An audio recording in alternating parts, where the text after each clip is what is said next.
ocean.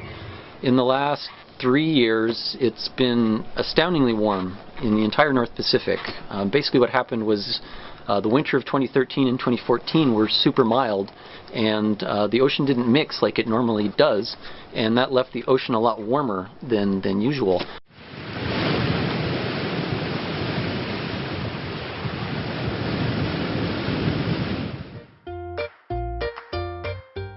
This is the world.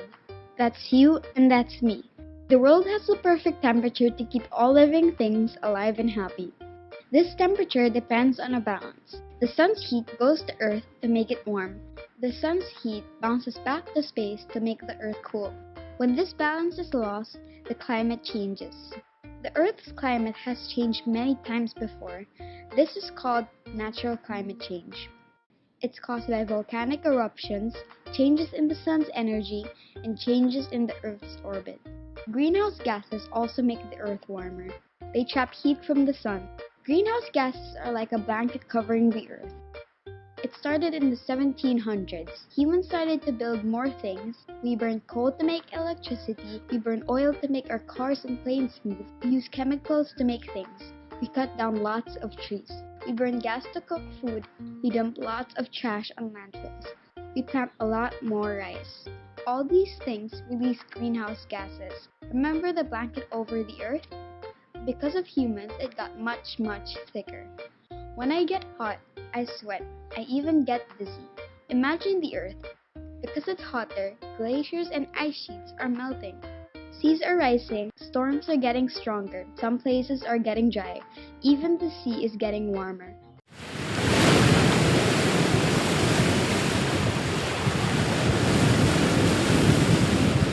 I think the biggest change around here would be Columbia Glacier.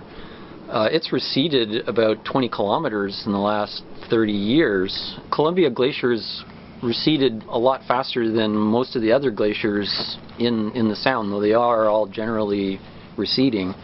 And we're still trying to work out why exactly that is. It probably is a combination of warming trends and lack of source material in the upper part of the ice sheets.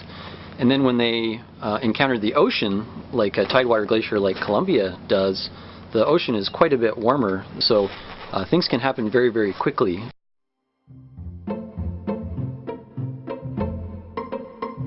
My name is Sylvia Lang. I'm born and raised here in Cordova. I'm on my mother's side, I'm Tlingit. On my father's side, I'm Aleut. And we often go over to Columbia Glacier and we try to lasso a small iceberg and bring it and put it in the fish hold because we didn't have refrigeration, so it would keep our fish better. And we could sit there and watch it calve all day, and there was huge chunks of ice coming up.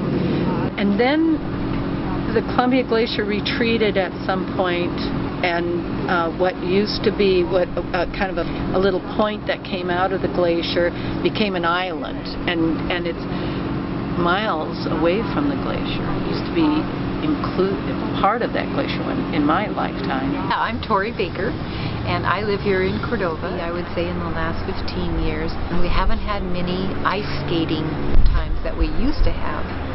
Sometimes our ice skating season will last a good 5 weeks. Now it's just a weekend or two, or 5 or 6 days here and there. My name's Mike Collins. I'm from Cordova, Alaska. I'm a local aviator. I fly airplanes a lot. And most people, when they think of a glacier, they see it from the front side, from the bottom looking up a glacier. But from an aviator's perspective, I can look at it from any angle I want. It's just an incredible experience to go and fly those things. Over time, you'll notice that a lot of the glaciers are actually receding back. Here in Cordova, the most well-known one is Childs Glacier. It used to be huge walls of ice falling, and now it's just a gentle slope of ice. So definitely some noticeable changes that you can see over time.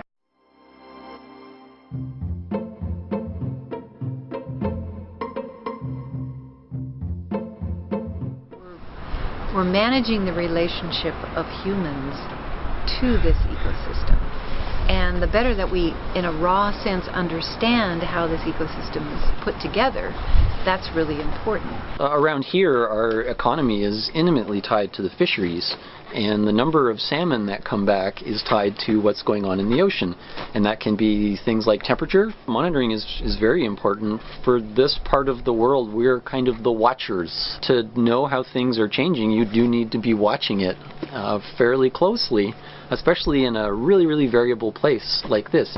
There's always a new way to put observations together. We have some of this citizen-based monitoring that we can do that can be plugged in to experts. Everybody plays a role, and everybody can participate in taking care of the earth and making it better. And especially we need to take care of, where we live, because it's such a special place.